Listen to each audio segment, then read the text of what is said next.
नमस्कार, सत श्री अकाल, खुदा हाफिज, जय भीम। मैं प्रवीण कठेरिया आगरा से, प्रदेश सचिव अखिल भारतीय कठेरिया विकास मंच उत्तर प्रदेश एवं फाउंडर सचिव भूमि फाउंडेशन आगरा की तरफ से मैं समस्त देशवासियों को एवं प्रदेशवासियों को 14 अप्रैल भीमराव अम्बेडकर जयंती के उपलक्ष्य में मैं सभी को बधाई देता हूं और आपके जीवन के लिए मंगल कामनाएं करता हूं। साथियों, मेरा आज का विचार ज़्यादा बड़ा नहीं, बहुत छोटा सा है। मैं बात करने जा रहा हूं हमारे देश में इंसानों के साथ नहीं बल्कि महापुरुषों के साथ भी भेदभाव होता आया है। साथियों, मैं बात करने जा रहा हूँ विश्व ज्ञान के प्रतीक आधुनिक भारत के जनक बाबा साहब भीमराव अम्बेडकर के बारे में। इनके बारे में किसी भी सरकारों ने सही न बताया गया, न उनके कार्यों के बारे में, न उनकी जीवन शैली के बारे में कोई अभियान नहीं चलाया गया। हमारे आने वाली पीढ़ी को उनके बारे में नहीं समझाया गया। साथियों, बाबा साहब भीमराव अम्बेडकर को कुछ लोग विशेष जातियों से, विशेष धर्मों से, विशेष समुदाय से जोड़कर देखा जाता है, जबकि ऐसा नहीं है। ये बिल्कुल गलत है। बाबा साहब भीमराव अम्बेडकर ने अपने संविधान में सभी जातियों के लिए लिखा है, सभी धर्मों के लिए लिखा है, सभी प्रकार के लोगों के लिए लिखा है। उन्होंने स्पेशल मजदूरों के बारे में लिखा है, महिलाओं के बारे में लिखा है, SC ST के बारे में लिखा है, दलितों के बारे में लिखा है और आदिवासियों के बारे में लिखा है, किसानों के बारे में लिखा है। आज जो भी महिलाएं जो एक्टर हैं, बड़ी बड़ी नेता बन रही हैं, बैंकों मैनेजर बन रही हैं, रेलवे में बड़े बड़े अधिकारी हैं, एयरफोर्स में हैं, नेवी में हैं, पायलट हैं, इंजीनियर हैं और वैज्ञानिक हैं, यहाँ तक डिस्कवरी से अंतरिक्ष में जा रही हैं। वो सब बाबा साहब भीमराव अम्बेडकर की वजह से ये सब मुमकिन हो पाया, क्योंकि पहले महिलाओं को 4 दीवारी में कैद करके रखा जाता था। उनके बारे में बहुत संकीर्ण विचार था कि महिलाओं को कौन सा देश चलाना है, कौन सी नौकरी करनी है। उन्हें तो सिर्फ घर चलाना है, गृहस्थी चलानी है और पुरुषों के पीढ़ी को चलाना है, पीढ़ी को आगे बढ़ाना है, उनके लिए संतानें देनी है, बच्चा पैदा करने हैं। साथियों, ऐसा माना जाता था जब संविधान आया, संविधान में सभी व्यक्तियों के लिए समान अधिकार हैं, समान शिक्षा का अधिकार है, समान जीने का अधिकार है, नौकरी करने का अधिकार है, व्यवसाय करने का अधिकार है, सब समानता के अधिकार हैं।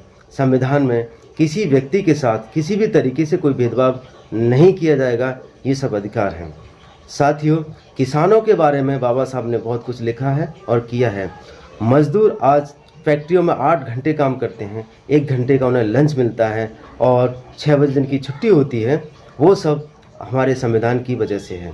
नहीं, पहले मजदूरों के लिए कोई कानून नहीं थे, महिलाओं के लिए कोई कानून नहीं थे। महिलाओं के लिए विशेष हिंदू कोड बिल लाया गया, जिसमें महिलाओं के अधिकारों की बात की गई। साथियों, आज जो महिलाएं, जो पुरुष और जो SC ST OBC के लोग बड़े बड़े अधिकारी बने हैं, बड़े बड़े नेता बने हैं, बड़े बड़े मंत्री बने हैं, वो सब बाबा साहब भीमराव अम्बेडकर के दिए हुए संविधान की वजह से हैं। आज लोग पढ़ करके ऊपर पहुंच जाते हैं, बड़े अधिकारी बन जाते हैं, बड़े मंत्री बन जाते हैं, वो सब भूल जाते हैं कि वो किस वजह से वहां तक पहुंचे हैं। आज लोग बड़े मंत्री, बड़े अधिकारी बन करके सब कुछ भूल गए हैं। वो ये नहीं जानते कि वो अपनी आने वाली पीढ़ियों के पैर काट रहे हैं। जिस सीढ़ी से ऊपर चढ़ के पहुँचे हैं, उस सीढ़ी को ख़त्म करने का काम कर रहे हैं। साथियों, मैं सबको ये संदेश देना चाहता हूँ, आपको जो अधिकार मिले हैं, आप जिस पद पर पहुँचे हैं, आप जहाँ हैं, आप पे बैक टू सोसाइटी पर ध्यान दीजिए। साथियों, आने वाली पीढ़ियाँ आपको तभी याद करेंगी जब समाज के लिए आप कुछ करके जाएंगे। आज बाबा साहब भीमराव अम्बेडकर को हम लोग याद करते हैं, हर साल पूजते हैं, उनके संविधान को नमन करते हैं। वो उनके कार्यों की वजह से करते हैं, क्योंकि उन्होंने अपने देश के लिए, समाज के लिए जीवन त्याग किया, परित्याग किया, अपनी संतानें खोई, अपनी बीवी खोई, अपना सब कुछ खोया, लेकिन उन्होंने समाज सेवा नहीं छोड़ी, देश हित में कार्य करना नहीं छोड़ा। जो हज़ारों सालों से लोग दबे कुचले थे, जिनको जीने का अधिकार नहीं था, एक जगह खाने का अधिकार नहीं था, एक जगह बैठने का अधिकार नहीं था, एक जगह पीने का अधिकार नहीं था, उन्हें उनका जीवन एक जानवर से भी बदतर था। उनके लिए उन्होंने पूरा जीवन लगा दिया।